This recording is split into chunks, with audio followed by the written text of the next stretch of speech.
Hai, saya akan tunjukkan cara bagaimana masukkan produk ke dalam website anda. Pertama kali pergi ke menu produk,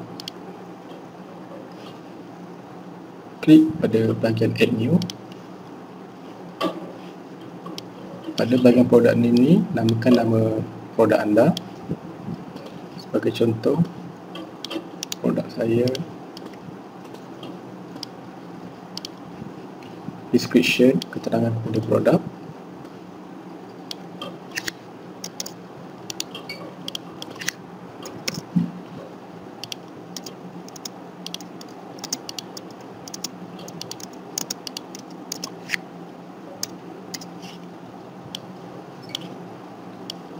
Kemudian letakkan pada bahagian meta title ni, salin semula nama produk anda.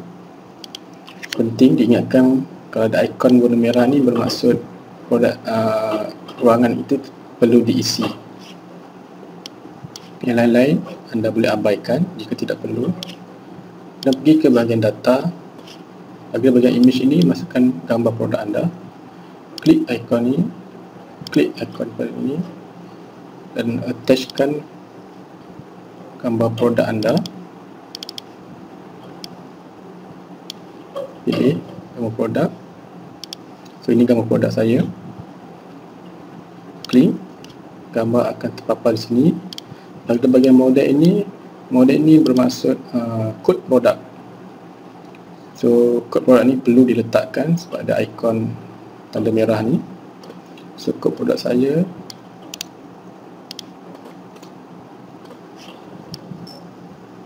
Kemudian pergi ke bahagian kuantiti, setkan berapa kuantiti yang produk anda ni.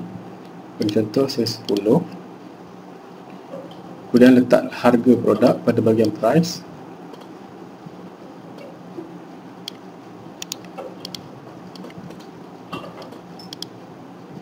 Pada bahagian out of stock status ni, anda boleh setkan apa status produk anda ini. Sebagai contoh, dalam demo ini saya set sebagai in stock lah. Kalau produk anda sudah habis, anda boleh letak sebagai out of stock.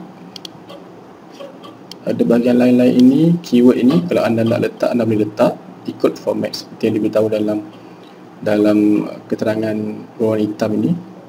Sebagai contoh, saya salin semula nama produk ini. Letakkan bahagian sini.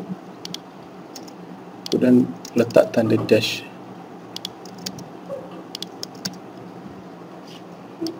Okey. Pada bahagian dimension ni, jika ada produk anda ada keterangan, boleh letak sini lebar, tinggi. Produk saya mempunyai berat, so saya letak berat produk 300 gram.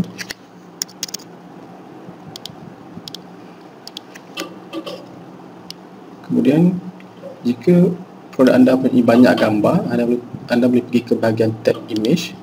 Anda boleh tambahlah image gambar-gambar produk anda. Sebagai contoh, saya tambah beberapa image lagi. Setelah saya tambah image gambar ini,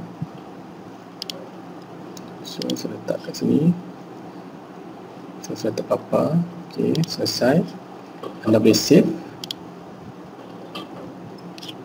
Okey, ada error warning sini. So saya semak apa yang tak diisi lagi. Oh, sudah ada keyword ni. So anda boleh letakkan nama keyword lain lah jika sudah ada. Cuba keyword ni dan save. Okey, sukses. So anda pergi ke website dengan cara pergi klik ikon ni dan klik your store. So ni produk yang dimasukkan tadi sudah terpapar. Boleh lihat harga, nama produk, keterangan, dan inilah gambar produk yang kita masukkan tadi. Itu sahaja.